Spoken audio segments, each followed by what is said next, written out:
Hello प्यारे बच्चों, कैसे हो आप प्यारे बच्चों। आज हम आपकी कक्षा 7 के हिंदी के चौथे पाठ कठपुतली के प्रश्न उत्तर करेंगे।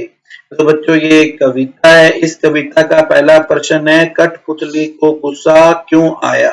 इसका उत्तर है, कठपुतली के आगे पीछे धागे बंधे हुए थे, इसलिए वह दूसरों के इशारों पर नाचने के लिए विवश थी।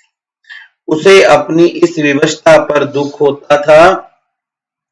वह अपने पैरों पर खड़ा होना चाहती थी, इसलिए उसे गुस्सा आया। दूसरा प्रश्न है, कठपुतली को अपने पैरों पर खड़ा होने की इच्छा है, लेकिन वह खड़ी क्यों नहीं होती। तो इसका उत्तर है, कठपुतली को अपने पैरों पर खड़ी होने की इच्छा है, लेकिन वह खड़ी नहीं हो पाती, क्योंकि तब उस पर सब कठपुतलियों की स्वतंत्रता की जिम्मेदारी आती है। तब वह डर जाती है। वह सोचने लगती है कि कहीं उसका उठाया गया कदम सबको परेशानी में न डाल दे।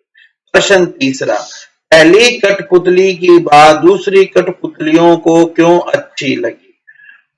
उत्तर, पहली कठपुतली की बात जब दूसरी कठपुतलियों को इसलिए अच्छी लगी क्योंकि वे सब भी उसकी तरह ही स्वतंत्र होना चाहती थी। पहली कठपुतली ने स्वयं कहा कि ये धागे क्यों हैं मेरे पीछे आगे, इन्हें तोड़ दो, मुझे मेरे पांवों पर छोड़ दो। तो फिर वह चिंतित क्यों हुई कि ये कैसी इच्छा मेरे मन में जगी। नीचे दिए गए वाक्यों की सहायता से अपने विचार व्यक्त कीजिए कि उसे दूसरी कठपुतलियों की जिम्मेदारी महसूस होने लगी, उसे शीघ्र स्वतंत्र होने की चिंता होने लगी, वह स्वतंत्रता की इच्छा को साकार करने और स्वतंत्रता को हमेशा बनाए रखने के उपाय सोचने लगी। वह डर गई क्योंकि उसकी उम्र कम थी। उत्तर, आगे पीछे धागों से बंधी कठपुतली दूसरे के इशारे पर नाचना ही अपना जीवन नहीं मानती है।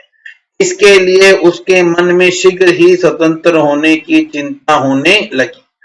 वह अपनी स्वतंत्रता की इच्छा साकार करने के लिए और स्वतंत्रता को हमेशा बनाए रखने के उपाय सोचने लगी। लेकिन जब उसे अपने ऊपर दूसरी कठपुतलियों की जिम्मेदारी का एहसास हुआ, तब वह डर गई क्योंकि उसकी उम्र कम थी। साथ ही उसे लगा कि न जाने स्वतंत्रता का जीवन कैसा होगा। इस बात पर भी वह सोच विचार करने लगी। अब है कविता से आगे प्रश्न 1, बहुत दिन हुए हमें अपने मन के छंद छुए। इस पंक्ति का अर्थ और क्या हो सकता है। नीचे दिए गए वाक्यों की सहायता से सोचिए और अर्थ लिखिए। बहुत दिन हो गए मन में कोई उमंग नहीं आई। बहुत दिन हो गए मन के भीतर कविता सी कोई बात नहीं उठी जिसमें छंद हो, लय हो।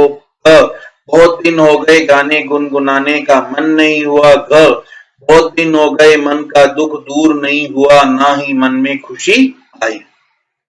उत्तर है, बहुत दिन हुए अपने मन के छंद छुए। इस पंक्ति का अर्थ यह है कि बहुत दिन हो गए मन का दुख दूर नहीं हुआ और न मन में खुशी आई। अर्थात कठपुतलियां स्वतंत्रता से बंधे जीवन से बहुत दुखी हैं।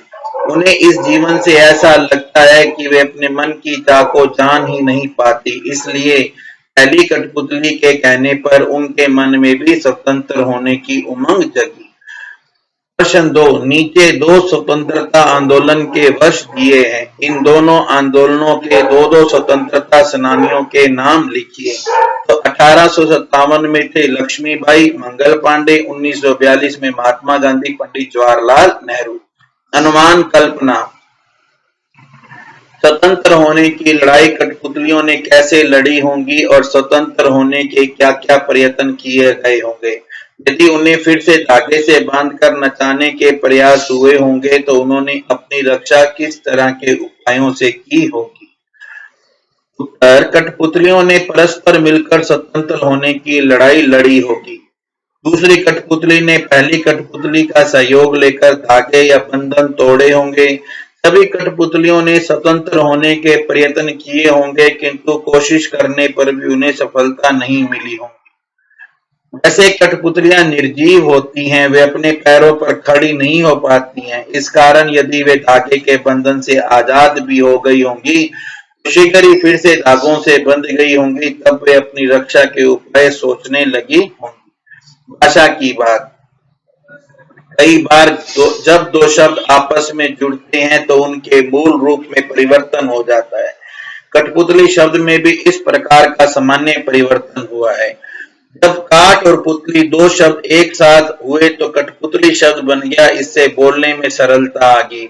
इस प्रकार के कुछ और शब्द बनाइए, जैसे काठ से बना कठ गुलाब, कठ फोड़ा, हाथ, हथ, सोना, सन, मिट्टी, मिट। तो उत्तर देखिए आप बच्चों, हाथ। हाथ से बने शब्द जैसे हथकंडा, हथगोला, हथकड़ी। सोना, सोन से बने शब्द है सोनपरी, सोन पपड़ी, सोन हलवा। मिट्टी, मट से बने शब्द हैं मटमैला, मटका, माट।